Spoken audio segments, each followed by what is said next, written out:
Hello and welcome to the Our Strategy Vlogs.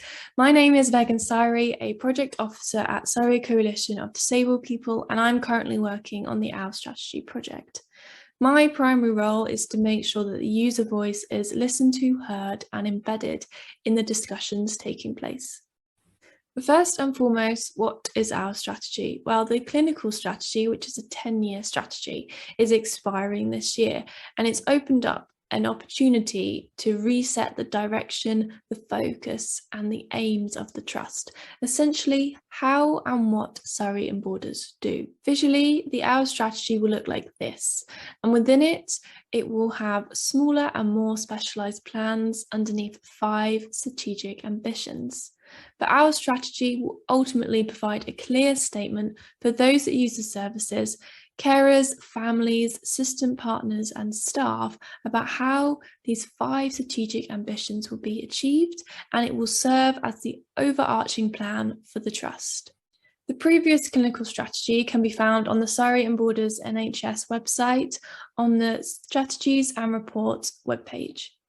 To clarify, our strategy is not replacing the clinical strategy. There'll be a separate clinical strategy included in the Our strategy. That's a lot of strategies in that sentence. This project started in January and staff engagement kicked off. This included a staff survey which asked staff to reflect on the past 10 years and looked at areas for improvement. Various workforce forums were attended to share early themes, now known as strategic ambitions. The Integrated Care System Executive and the Mental Health Delivery Group were also involved. And a wall space for ward staff has been developed to get feedback on specific questions. At the end of March, I joined the project myself, and we had our first core group meeting, which includes representation across the organisation, such as nursing and community mental health services.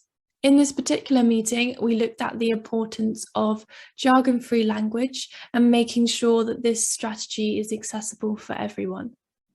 In April, we had our second core group meeting, and I began to gather my action plan on how to get service users, people who use the services, carers, families involved in the engagement.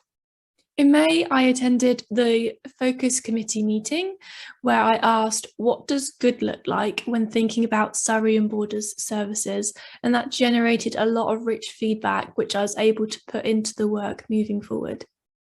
This month, in June, I attended both Independent Mental Health Network stakeholder meetings, where I shared the work that we've done so far, and we had a focused discussion about the outcomes and actions underneath the strategic ambition, strong user, carer and family involvement.